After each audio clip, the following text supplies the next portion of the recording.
Guerre oeza entre Maniké na Yvette Kalombo. Guerre wana tala Maniké bi nazosala jubilé ya kofinga. Bozo kasiko jubilé oyo Maniké a fingi Yvette Kalombo. Tant bofinga na bongo bana na bino batala makambo wana. Éducation ni bo pesa ke pa bana. Problème na ngande yango wana. Mama na biso mbila bela loti susu ndoto. Après ndoto ya tchala mwana mbila bela loti lisusu ndoto. Ndoto ngeza nini? Bandoto ti mbila bela nga loti susu ndoto beto mona sumu komsu kofi pa loti ndoto. Toko mona supe bowe ka pa la like we ka pa loti ndoto. Toko do mikolo ka phénomène ndoto pona ba messia. Yvette Kalombo bengi Maniké asala na ye émission. Maniké abinga na yebi Yvette Kalombo te. Yvette Kalombo bengi Maniké basa na émission. Maniké sengi Yvette Kalombo $50. Mais maman na biso mbila ben na ebite to tika ba bezo to na posta to luka na internet. Hein? Bolo tata ndoto ke Congo e ko bonga photo sala boe nzamba loti singa ndoto Congo pe bonga. Congo fe sala boe mukonzambo ka fa kende boe. De ba ndoto beto za ngo posa. Aye. Mama oyo ayebi kofana na bana. Mama malamu dala evandeli na ye mwasi ya motema pembe maboko pembe la reine Dinga mama ayebi kosolola balobi to s'abonner biso nyonso na kati ya chaîne na biso soki o raté etali yo o na yokaki te o na monaki te tala ye wana mama kitoko evandeli malamu la reine Dinga. Bonjour na bana poto, bana mokili mome, bo s'abonner toujours na la Reine Dinga TV, bo commenter, bo partager. C'est Francis Motechano, mon bala mbinga ton mette 45 baxé langa sous garçon de l'X car nenge za dans Francis Motechano ne makambu. Bo s'abonner toujours na la Reine Dinga TV, bo commenter, bo partager, bo aimer. Merci na batu o bozo commenter, merci na batu bozo partager, merci na batu o bozo ko aimer. Merci na batu ope boza ko s'abonner mais bon continuer toujours ko s'abonner pour bozo makambo yo. Bon continuer toujours ko s'abonner pour Francis Motechano l'homme de Betable au colo vérité. Quand on est Sarabino Francis Motechano le nazaka ya kovanda na télémon mikolo trop bon na makamusu pe masolo mususu pe et c'est ngapena nya kovanda. To va no poto solo non bien. To va no poto Betable bien. Quand on est na bageno na ko melisa mutu biberonte. To mesa ba bibere belé ngo comme ça ba fainéant to mesa ba mise ba bibere belé ngo ba mise belé ba yoka na susté ba te belé ba yoka na suite ligola ko kumisaka parce que Francis Motechano azake non o sali malamu na kumisi o sali mabe na lo bangote o sali malamu na kumisi o sali mabe to ba geno o sali mabe avant to banda ko beta biloko na biso sujet na biso ya mukolo ya lelo ezake guerre oeza entre Maniké na Yvette Kalombo. Guerre wana tala Maniké bi nazosala jubilé ya kofinga. Bozo kasiko jubilé oyo Maniké a fingi Yvette Kalombo. Na comme tu m'as porté pas na suka maramo oyo Maniké a fingi Yvette Kalombo na ye nango siko awa. Après siko ngana opesa bango conseil to ko beta siko biloko boye bakeno nana bandi muninga nana salibu boza toujours penché na la Reine Dinga TV bo commenter bo partager. Avant to banda ko beta biloko na biso tikana vandisa mère boss tikana vandisa maman la Reine Dinga Mulembe Sidora mosa makasi mosa longa bitumba ba ya 2000 personnes 3000 personnes taka ba ya 2000 personnes 3000 personnes mais mutu mo longa bango longa te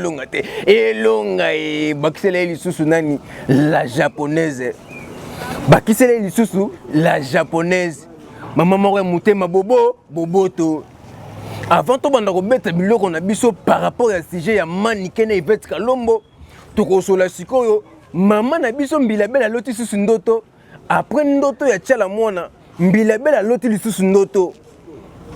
ngeza nini bozo yo kango kala mingi tanga ba ndoto zo ya kaka ba ndoto ti mbila bela loti susu ndoto beto mona sumu komsu ko fupa loti ndoto to ko mona supe bowe ka pa la like we ka pa loti ndoto to do mikolo ka phénomène ndoto pona ba messia. Avant to banda ko kota na lisolo na biso yo na nga pe na vanda nan po masolo musu senga yo vanda masolo musu senga yo telemate masolo musu pene senga yo vanda ne Francis Motechano na vande to bandi siko biloko avant na banda ko beta biloko tika na vandisa YM autrement dit Yolande Mombele 4 fois maman au tali mo so komisi nzambe YM autrement dit Yolande Mombele 4 fois maman quand on a Francis Montechando, garçon de l'X. Donc, il y a un micro Francis Montechando, garçon de l'X. Ma soeur n'a pas ce que bandi. Bokota. Makamu oh la reine Nzinga TV ne makamu TV moko ba te belé. Takaka TV moko ba te belé na minto d'ailleurs botondi na ba TV bota la reine Nzinga TV. Et le ngona Francis Montechando azolo banini. Makambu siko bandi. Awande makambu bo zapete ba news ya boye awande pe ba news ezaka vrai ba news ya solo nga beta à côté te maman non lo ba peso obengi milabel otuni abakena na lota indoto maman no zo ba so bengi manike obengi vet kalombo abakete Francis Montechando azana raison to koti siko dossier non ya manike na vet kalombo babone na biso botela ngaka na ba commentaire botiela ngana ba commenter mais ngam no so langwa manike Yvette Kalomba vandi abengi manike boka lisolo bien Yvette Kalomba abengi manike asala na ye émission manike abinga na yebi Yvette Kalombo te na monika mutu moko Yvette Kalombo abengi nga auto sala na émission manike senge $50 nazo tanga na montant €50 so na ebe ba monter ba Suisse ngana beta so 50 Suisse 50 Suisse ba to bota la na Suisse pour la reine Nzinga TV za chaîne internationale to ko tono ba message na ba na yoloba Yvette Kalomba bengi manike ba sa émission manike sengi Yvette Kalombo $50 tantôt $50 na bamboka musu bozo comprendre pour la reine Nzinga TV za chaîne ya actualité mokili mobimba. Na ba na ko expliquer bino na bato boza na Suisse za 50 Suisse bato boza na États-Unis $50 et wana ba lire $. Bato boza na Rwanda 50 rwandaises sikoyo donc voilà par rapport à $50 wana sikoyo manike habite non ngana sala émission ngana $50 Yvette Kalomba habite na pesa yo $20 manike aboyi na habite non sala na voir na kiti te pour na $20 tas comme taboy $20 Yvette Kalomba qui disait tina $10 on est kolukela mutu makambu to kolukela mutu makambu te manika bikutu $20 na boy et bongo siko $10 na osani na osala na ngai te Yvette Kalomba habite oza mama yoka pe manike pe munoko ko bomisa yo Yvette Kalomba habite oza mama edenga ka to sala émission yoka manike ngaza mama no te bana nga batkeli na ndako siko biloko bandiawa siko tong bakata pe bongo mbala moko Yvette Kalomba bandi ko finga manike lo mabe finga manike mbebo mulaye finga manike kondaye finga manike boy Francis Montechando pe songi ngape na songi te to beta ka actualité fingi manike bana poto bo chabo ekala wona ezaka tong bo sakana mutu motongo sakana sala bo apesa ba rapport sikoyo maninke pa bibon le quoi yo fingai na téléphone maninka leki siko na émission asali jubilé au finga so mutu asali jubilé c'est que au finga suite asali no jubilé au finga après on a masongi awa pena Francis Montechando zo bi masongi na zo sabino mafinga oyo maninka fingi Yvette Kalomba Yvette Kalombo mutachoko abiti bo mona Yvette Kalombo pembe bongo eza pembe ya nini te donc pembe bo mona Yvette Kalombo eza mafuta ya bachoko o Yvette Kalombo chaka abi mafuta o Yvette Kalombo pakola wana ngana sela ngo publicité ça déjà na ndako na so na ko mapembe na ko mapembe abi botala Yvette Kalombo eza choko ya pakolaka abi apakolaka choko yoka pe manike pasa pesinga pasi pe na pasa seisinga manike abi nga avana libala 18 ans ménagère bongo Yvette Kalombo ata ina na vana libal ata des avant na libal o vanda te mama eza mama solo Yvette Kalombo ata ina no vana libal te ata demo vana libal te siko manika vanda 18 ans quand ndenge mo ka utoloba siko problème na ngeza ninyawa soki muta boyi na ye okofinga ye pona nini baboyi na biso naza pour te naza contre te eza actualité makambo zo leka na mboka na biso photo lo bakango soki muta boyi na ko sala émission na yo a 50 soki mbongo eza te vanda kimiati soki loko eza te vanda kimia soko benga ke ka po luka bezi pour sala bo eza bien te boza ba mama bo boti bato bafanda kaka na poto bamonaka no bato bozofingana bafanda koto azofingana bafanda koto azofingana réconciliation yango bino bosala yango te kasi manike pene sekisenga manike pene oyebi kofinga manike abi Yvette Kalomba aza mwana bitinda te abi Yvette Kalomba aza mwana bitinda ngata nozokende pa Karine ngaso na koto na ba Yvette Kalomba nyonso po libanda bangembo ya Karine Mokonzi beza ba Yvette Kalomba wana ndenge manike alobi abinga manike to nozokende pa Karine Mokonzi na ndako ya Karine Mokonzi ba Yvette Kalomba wana solote omona ba libanda baza bala misala Karine abi Yvette Kalomba aza mwana musala Karine abanda ko memela Karine Mokonzi basaki nani yango yebi yango te baboni ya biso wana selo manike ndenge alobi mais wana pena manike asali jibile moni mafinga musuto ko loba ngwa te nzo ne manike azaka ndoki nzambe na ngai bosabone bokomote bo partager manike abi Yvette Kalomba soka zo mekana ngana ko bimele na butu comme tina mamba butu makambo ko mitina ba butu yono zo bakeno pona ni bozo kota bakisi manike abi keno soki Yvette Kalomba zo continuer ngai na ko bimele tina butu ngai na ko bimele tibo ya yebinga ngaza demo ngaza boy wana za ba grimace manike yo pe moni mutakisa do ba nete muto za ba plan do ba te nezo esa muto za ba plan do ba te ikom suma mo bimana butu fonsi moteur place au na sukoli maboko dossier on nga sukoli maboko mais nga zo condamner Yvette Kalomba maman mutaboyi neza problème kofinga we leki photo tele mela mamba kofinga photo komela YouTube photo komela YouTube émission yo kofinga mutu vie privée pe bozo finga na tina ba privé bozo finga na timba biloko nzoto na yiko tanga komo na ngote pona ko respecter ba bonne na biso ba oba otala biso na genre ya chaîne na biso to ko tanga makambo maniko zo finga muninga na TVT tango finga na bongo bana na bino batala ka makambo ngwana éducation ni bo pesa ke pa bana problème na ngande yango wana critique ezaka bien ndeti nga Francis Motesho na sala ka critique mais na koki jamais ko le kana TV na bana ofinga mutu tufi na yo mama na yo boye yo mini boye yo non wana coach na privé ya yo donc jamais aussi mbaté non ça la critique et le ko le beza mabe au côté le beza malamu to selon critique to luki solution donc solution te que Francis Motesho ndo papa ya ndaku ya internet mikolo bobenga nga papa ndaku internet po papa sangisa bana na sangisi Yvette Kalomba na bengi Karine Mokonzi yo déjà na sila ina yo nazo benga sikoyo Yvette Kalomba nazo benga manike bokomona bango na kosangisa bango bomona kaka ndenge sa Francis Motesho ndo papa internet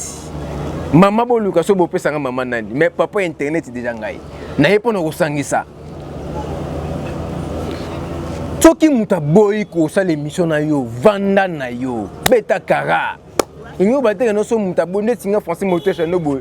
mutu mo benga tata pire na nga ke Francis Motesho ndo ne na omone mikolo ba vitesse ya to beta émission so na boyi na nga so muta banzo finga nga batu musu ba finga ka bango tende ba nani wana ba manike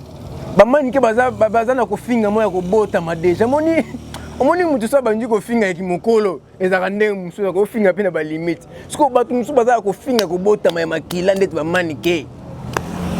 manike wana baza kofinga ya kobota ma makila ndeti ba surtout Karine Mokonzi mama ya mafinga ndeye de tito omona ba ofinga na internet mama na bango za Karine Mokonzi po ene muta bandaka masolo obanda internet mabe toloba bango oui obanda internet mabe obanda internet ya kofinga ngo batu nyonso ba na mamba kofinga to ko condamner Karine Mokonzi po muto banda ba masolongo yone mama ya mafinga ti na ngo ibe ngote eza pasi pona ba chroniqueur ngona esa rabino Francis Motesho no papa ya internet bo s'abonner toujours dans la Reine Nzinga TV bo commenter bo partager tikana fandisa adosenga maître sengi kinga san toujours moto moko bien maître adosenga maître sengi kinga san toujours adosenga maître sengi kinga san toujours moto moko bien bikabakaba toko ta dossier ndoto mama na ngaye Francis Motesho ndo songi na bika bo komela leo na ba commentaire Francis Motesho ndo songi tokota dossier oyo ya bandoto nde mama na biso Mbilabel alotaki ndoto kane na bandai koloba tokota na dossier ya mama na biso Mbilabel po mama oyo Francis Motesa no na lobawa na yebi déjà bon matisu ba ndi ko commenter que Francis Motesa ndo songi na kotika ki songi na ngate na kobanda koloba ngo pona za pona pesa bino ba actualité mama na biso Mbilabel aloti susu ndoto ndoto wana nde suka aloti ndoto lisusu abandi koloba nga na aloti ndoto boye nga aloti ndoto kongo na biso boye nga aloti su na Luambo donc Luambo abimelaki mama na biso chala mwana ndoto Luambo aeli susu Mbilabel tande Luambo atambola ti tomona ke Luambo alobe su weka Luambo alobe su fali Luambo alobe nani pona nini ba théâtre de chez nous boye mama na biso Mbilabel ke mama na pesa ko ba respect belé ngai na respectaka ba mama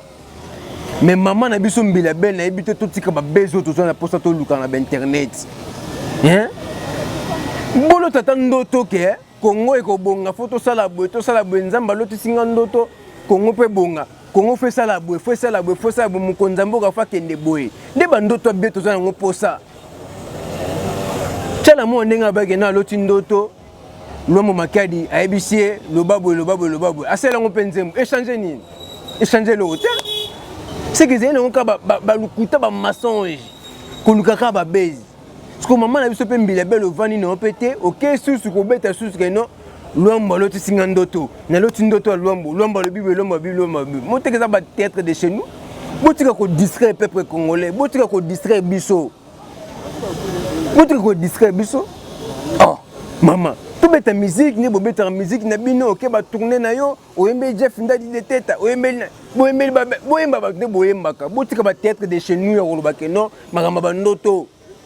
ba pasteur belé ba expliquer magamba bandoto wana mutu soko zolota mutu akufa c'est que un esprit de mort yoka biloko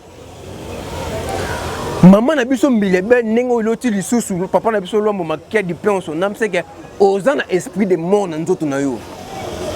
aux gens esprit de mort qui ne connaissent pas pasteur basambe la pour makambo na zolo baso tuna ta pasteur abageno Francis Motesa ndo garçon de luxe on a raison mon esprit de mort ninga ndi mama chala mona esprit de mort wana pe elandi susu yo mama Mbilabel bozolo tabat bakufa soki ya solo bozolo tabat bakufa eza esprit de mort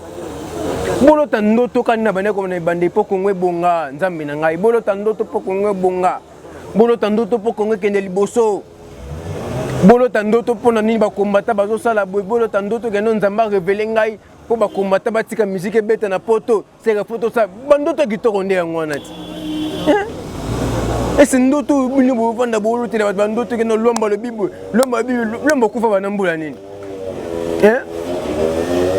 Luambo pena pa lotisa mutu ndoto pena solo normalement za yinani normalement Luambo faut apesa ndoto pa mwana ya vous comprenez mwana mubali yene fa lota papa na ye bandeko ne bande fo balota ndeko na bango mwasi na ye soka kufa soki azali na yebite tozana posa ba ndoto ya bien mais tozana posa ba ndoto ya aventure te pour maman na biso Mbilabel na pesa ko respect mingi ndoto loti les ndoto ba aventure ndoto loti les ba ndoto baba moniso baba lali na butalo azolota ndoto tango lamuka na tango mo expliquer ba to za na ngote ba ndoto baba ba ndoto loti les ba ndoto ba tampiaka mais oza mutambongo nini olota ndoto bongo nga comprendre bino te merci beaucoup ba ndoto ya bwende to lingi te ba mama bokola botika distraction bolota bandoto eko pesa changement na mboka lota ndoto eko matio pe implice na vie on pense que ndoto obino bolota na to limbola ngonde na ba passer ba ko limbola ngote c'est que ndoto esprit de mon soyez solo merci beaucoup bo s'abonner toujours na la Rendinga TV bo commenter bo partager avant na sisa tikana vandi sa maman sociale maman la Rendinga Moulembe Sidora moi ça makasi moi ça longa betumba la japonaise tikana vandi sa YM autrement dit Yolal Mombele 4 fois maman tikana vandi sa 250 m 5 kinga toujours les grands cameraman Steve image na image car ndenge za to kutani na émission na biso bete blog mbala sima pe émission za bete blog toujours branché na la Rendinga TV beaucoup taka na ba notification eleme koti otali mamo eleme koti otali mamoko o commenter mamo kaka ndenge na lobaka mutali bandi ata kati kovo baye bake kaka. Merci beaucoup. Aye mama oyo ayebi kofana na bana mama malamu tala evandeli na ye mwasi ya motema pembe maboko pembe la reine Nzinga mama oyo ayebi kosolola balobi to s'abonner biso nyonso na kati ya chaîne na biso soki orate etali yo o na yokaki te o na monaki te tala ye wana mama kitoko evandeli malamu la reine Nzinga.